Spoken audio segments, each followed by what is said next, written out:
Disney's Rapunzel, Part 1, The Lost Princess. Once upon a time, in a faraway kingdom, there stood a magnificent castle surrounded by rolling hills and golden fields. The king and queen of this kingdom were kind and just, loved by all their people. For many years, they longed for a child, but none came. Then one bright morning, the queen discovered she was going to have a baby. The king ordered the whole kingdom to prepare for celebration. But as the months passed, the queen fell gravely ill. The royal doctors could do nothing to cure her weakness. Only one thing could save her life, a magical golden flower hidden deep in the forest. The flower had grown from a single drop of sunlight that fell to the earth long ago. It had the power to heal any wound and reverse death itself. For centuries, an old woman named Mother Gothel had kept the flower's secret, using its magic to stay young forever. She would sing an ancient song, and the flower would glow bright gold, restoring her youth. When the royal guards discovered the flower's hiding place, they dug it up and brought it to the palace. They brewed it into a potion for the queen. She drank it, and soon her strength returned, and her cheeks glowed with life once more. Not long after, she gave birth to a baby girl, a princess with beautiful golden hair that shimmered like the sun. The king and queen named her Rapunzel. To celebrate her birth, the king and queen released thousands of glowing lanterns into the night sky. They declared that every year on the princess's birthday, the lanterns would be lit again, a symbol of hope and love. But far away, Mother Gothel watched in fury. Without the flower, she could no longer keep herself young. When she heard that the queen's baby had golden hair, she grew curious. She sneaked into the palace one night to see the child for herself.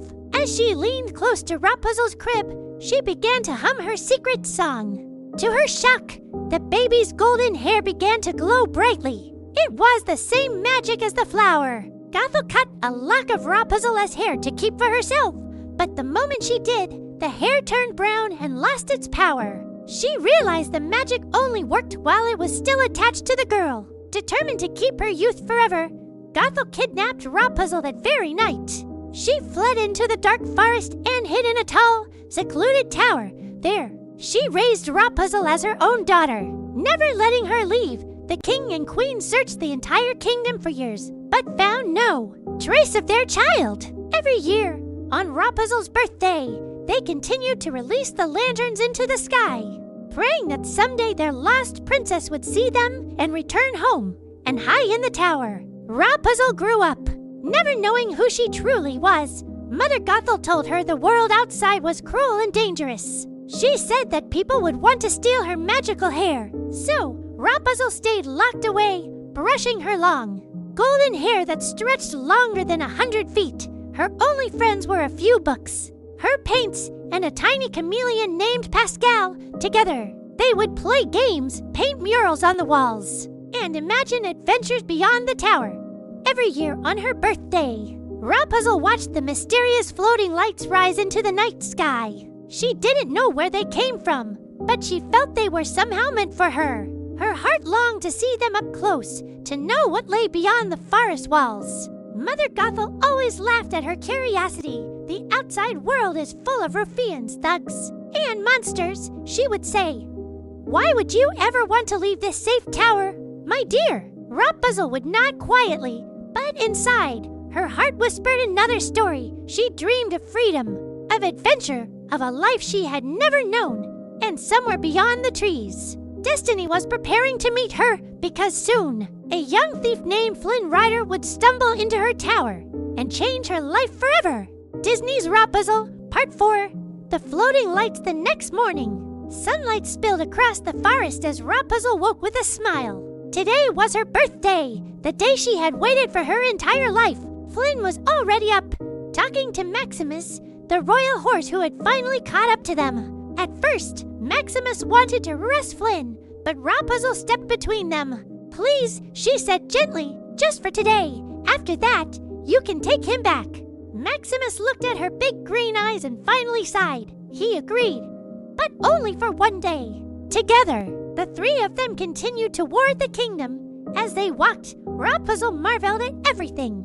The market stalls, the music, the laughter of children. People greeted her kindly, and for once, she felt like she belonged somewhere. She danced in the town square, twirling her hair like a golden ribbon. Flynn watched her from the crowd, his heart softening with every step she took. The thief who once cared only for treasure was now enchanted by a girl who saw beauty in everything. As evening approached, Flynn led her to a small boat waiting at the edge of the lake. "Ready, Blondie?" he asked with a grin. Rapunzel nodded, her heart racing. The sky slowly darkened, and lanterns began to rise, hundreds at first, then thousands. Each light floated upward, glowing softly like fireflies in the heavens. Rapunzel gasped, her eyes wide with wonder. "They're so beautiful," she whispered. Flynn handed her a lantern of her own. "For you," he said softly. Together, they released it into the sky. The reflection of golden light danced on the water around them. Flynn looked at her face, the glow of the lanterns reflecting in her eyes. He realized in that moment that she wasn't just special. She was the light he had been missing all his life. And for the first time, he didn't want to run anymore. He reached into his bag to give her the crown, the same one that belonged to the lost princess. But just as he was about to speak, he saw the Stabbington brothers waiting on the shore. He frowned, his mind torn. He didn't want to ruin her perfect night, but he also knew danger was close. "I'll be right back," he said, stepping off the boat. Rapunzel smiled, "Okay, don't take too long." But when Flynn reached the shore, the brothers attacked him. They tied him up and took the crown. Then they looked toward the lake. "That girl's hair," one growled. "It's worth more than gold." They rowed toward her, pretending Flynn had betrayed her. Rapunzel's heart sank when she saw Flynn's boat drifting away. She thought he had left her. The brothers cornered her. "Give us the magic, girl," they hissed. Before they could grab her, a dark figure appeared, Mother Gothel. She struck the men with her staff, sending them running. Then she turned to Rapunzel, pretending to be her savior. "Oh, my poor child," she said sweetly. "Did you think he cared about you? He was using you to get the crown." Rapunzel felt her heart shatter. Gothel wrapped her arms around her and whispered, "It's time to go home, to Broken to fight." Rapunzel let herself be led away into the dark. Flynn, meanwhile, managed to escape the brothers and the guards who had captured him. But it was too late. When he reached the shore again, Rapunzel was gone. As he was dragged off by the royal soldiers, he shouted her name into the wind. And far away in the tower, Rapunzel sat silently, holding her hair in her lap. The light she had longed for had finally come, but now her heart felt darker than ever before. Mother Gothel stroked her golden hair. "You see, dear," she whispered, "Mother knows best." Outside, the last lantern faded into the night sky, carrying with it a promise of truth, love, and a destiny still waiting to be fulfilled. Rapunzel, Part 5, The Lost Princess Returns. The tower stood silent once again, hidden deep in the forest. Rapunzel sat by the window, her eyes empty, her heart heavy. She had seen the light she dreamed of all her life, but now they only reminded her of what she had lost. Mother Gothel hummed her old song, brushing Rapunzel's golden hair. But something inside Rapunzel had changed forever. She couldn't stop thinking about Flynn, about his kindness, his smile, and how real he felt. And even though Gothel's words echoed in her mind, a small voice inside whispered that not everything she had said was true. Meanwhile, in the kingdom below, Flynn Rider sat in a cold prison cell. He had been captured by the guards and was to be executed for his crimes. But even as he faced the end, all he could think about was Rapunzel. He knew she was in danger, and that he had to reach her somehow. Then, just before dawn, the snuggly duckling ruffians appeared at his cell window. They had come to repay a favor. With Maximus's help, they broke the bars and helped Flynn escape. "Go get your girl," one of them said, smiling. Flynn didn't waste a second. He rode through the forest at full speed, his heart pounding, praying he wouldn't be too late. Back in the tower, Rapunzel was tidying up when she noticed something painted on the walls. All around her were golden suns, the same symbol she had seen on every flag in the kingdom. Her breath caught. Pieces of memory flashed in her mind, the lanterns, the crown, the lost princess. And suddenly, she knew. "I'm the lost princess," she whispered, stepping back in shock. Mother Gothel froze. What did you say? Rapunzel turned toward her, eyes blazing. You were wrong. I am the lost princess. You kept me prisoner all these years. Gothel's face twisted with rage. Enough, she screamed, grabbing Rapunzel's arm. You will stay with me forever. At that moment, Flynn burst through the tower window, panting and bruised. Rapunzel, he shouted. Gothel screamed and stabbed him with a dagger. Flynn fell to the floor, clutching his wound. Rapunzel cried out and ran to him. No, please, stay with me. Gothel began dragging her toward the door, but Rapunzel fought back. I'll go with you, she said desperately. If you let me heal him, just let me save him. Gothel hesitated, then agreed. Rapunzel knelt beside Flynn, tears streaming down her face. Everything will be okay, she whispered, wrapping her glowing hair around his wound. But Flynn shook his head weakly. No, you have to be free. Before she could stop him, he reached up and cut her hair with a shard of glass. The golden strands turned brown and lost their glow. Gothel screamed as the magic vanished from her body. She stumbled backward, aged rapidly, and fell from the tower into the darkness below. Rapunzel sobbed, holding Flynn's head in her lap. Please, she whispered, you can't leave me. You were my new dream. Flynn smiled faintly. And you were mine. Then his eyes closed. Rapunzel wept, her tears falling on his face, and one tear, pure and golden, touched his cheek and began to glow. The light spread through him, healing his wound completely. Flynn gasped and opened his eyes. Rapunzel froze, then laughed through her tears and threw her arms around him. You're alive, she cried. He smiled. Did I ever tell you I have a thing for magic girls? They both laughed, holding each other as sunlight filled the tower once more. Later, they rode back to the kingdom together. When the king and queen saw Rapunzel, they knew instantly their lost daughter had finally come home. Tears of joy filled the queen's eyes as she embraced her child. The king held them both close, unable to speak. That night, the kingdom celebrated. Lanterns filled the sky brighter than ever before. Not for a lost princess, but for one who had returned. Flynn and Rapunzel stood hand in hand. Watching the lights drift upward, he looked at her with a smile. So, princess, do you think you're ready for a new adventure? Rapunzel grinned. Only if you're with me. And as the lights glowed above them, the thief and the lost princess began a new story. One of freedom, love, and forever dreams. The end. Disney's Rapunzel, Part 2. The Thief and the Tower Far from the Tower. In the bustling kingdom below, a daring thief named Flynn Rider was on the run. He was charming, clever, and a little too confident for his own good. Flynn had just stolen a priceless royal crown, the same crown once worn by the lost princess. He and his two rough companions, the Stabbington brothers, had sneaked into the palace to take it. But greed got the best of them. Flynn betrayed the brothers and took the crown for himself.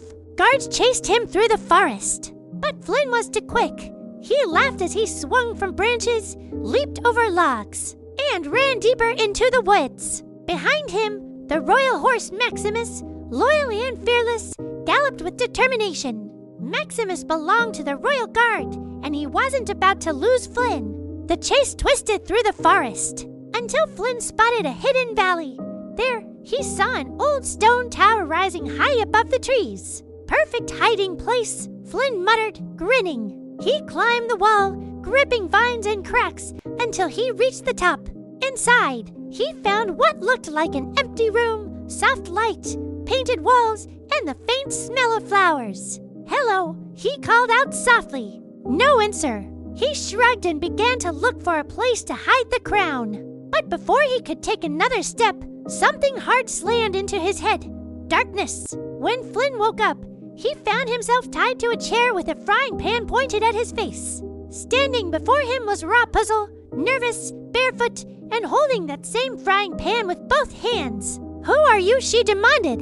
Flynn blinked.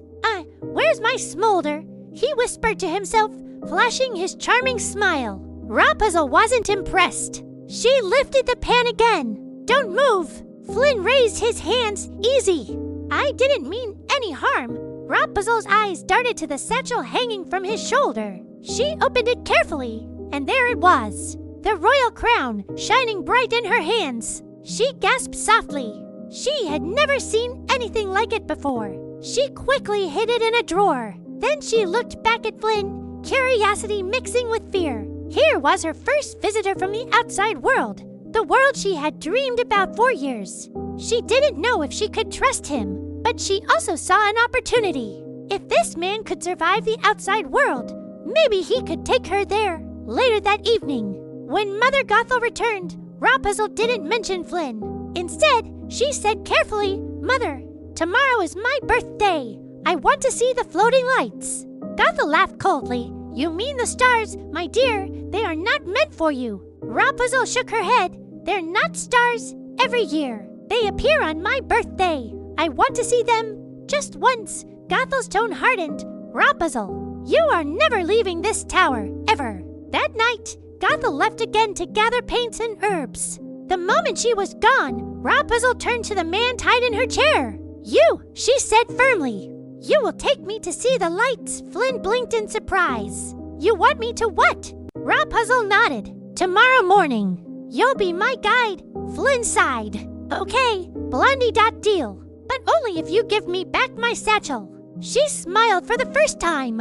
When we return, and so, as dawn's light broke through the trees, Rapunzel stepped barefoot out of her tower for the first time in her life. Her heart pounded. The grass was soft beneath her feet. The wind kissed her face. And for the first time ever, the world was hers to explore. Flynn looked at her in amazement. He had seen many sights in his travels, but nothing compared to the wonder shining in her eyes. Together, they began their journey toward the kingdom, one that would lead to love, truth, and the light that waited for her. Disney's Rapunzel, Part 3, The Journey of Lights as the Sun Rose Higher. Rapunzel walked through the forest with a mix of joy and fear. Every sound amazed her. The chirping birds, the rustling leaves, the whisper of the breeze. She had imagined the outside world her entire life. But the real thing was far more beautiful than any dream. Flynn followed behind, shaking his head. He still couldn't believe he was guiding a girl with 70 feet of glowing golden hair, Blondie. He said, "You might want to tone down the excitement. People will think you've never been outside before." Rapunzel twirled barefoot in the grass. "I haven't," she said, laughing. Flynn stopped, blinking. "Wait, you're serious?" She nodded proudly. "This is the best day of my life." But a moment later, her joy melted into guilt. "Oh no, I can't believe I left without permission. Mother will be furious." Flynn watched as she dropped to her knees, clutching her hair. Then, seconds later, she leapt up again, laughing. "But I'm free," he sighed. "This is going to be a long trip." They continued walking, and along the way, Flynn tried to understand this strange, innocent girl. Rapunzel was unlike anyone he had ever met, kind-hearted, curious, and full of wonder. At one point, they reached a small stream. Rapunzel knelt to touch the water, gasping as the cool ripples tickled her fingers. She splashed her reflection and giggled. Flynn couldn't help but smile. He had spent years chasing gold and glory. Yet watching Rapunzel discover the world made him feel something he hadn't felt in a long time. Happiness, but danger was never far behind. The Stabbington brothers had tracked Flynn's trail through the forest. They wanted revenge, and the crown he had stolen from them. Meanwhile, Mother Gothel discovered Rapunzel's empty tower. When she realized the girl was gone, she grew furious. "This will not end well," she hissed. She hid the broken lock of golden hair in her cloak and swore to bring Rapunzel back. Before the magic was lost forever, back in the forest, Rapunzel and Flynn arrived at a rough tavern called the Snuggly Duckling. Flynn groaned, "Maybe we should skip this place." But Rapunzel marched right in. Inside, the tavern was filled with big, scarred men, ruffians, thugs, and thieves. Just as Gothel had warned, they turned as Rapunzel entered, staring at her shining hair. "UHOH," Flynn muttered. But Rapunzel stepped forward bravely. "I need your help," she said. "I want to see the floating lights." The men laughed. One slammed his mug down. "You're in the wrong place, princess." Flynn reached for her arm, whispering, "Let's just leave before." Suddenly, Rapunzel began to speak. She told them about her dream, how every year she saw the lights and wanted, more than anything, to see them up close. Her voice was soft but full of hope. The tavern grew silent. Then one of the biggest thugs said quietly, "You know, I've got a dream too." The others nodded. One wanted to be a concert pianist. Another wanted to collect ceramic unicorns. Soon the whole tavern was singing and laughing together. Rapunzel clapped her hands in delight. Flynn stared in disbelief. "You're unbelievable," he whispered, when the guards suddenly arrived. The ruffians helped the pair escape through a hidden tunnel. Outside, Flynn and Rapunzel ran through the forest until they reached a dam and a deep canyon below. As the guards and Maximus closed in, Flynn cut a support beam, causing water to burst through. The two were swept into a dark cave. Trapped by rocks and rising water, Rapunzel began to panic. Flynn sighed softly. "Guess this is it." But Rapunzel's hair began to glow, lighting the cave like gold. Flynn gasped, "Your hair, it's glowing. I didn't mean to. It just happens," she said. Using the light, they found a way out and escaped into the night. When they finally rested by a campfire, Flynn asked quietly, "So, magic glowing hair, what else can it do?" Rapunzel smiled shyly. "It can heal." She wrapped her glowing hair around his wounded hand and began to sing the ancient song. The wound closed before his eyes. Flynn looked at her in awe. For the first time, he saw Rapunzel not as a strange girl, but as someone extraordinary, someone who might change his life forever. And under the stars, Rapunzel whispered, "Tomorrow, I'll see the lights." Flynn smiled softly. "Yeah, Blondie, you will."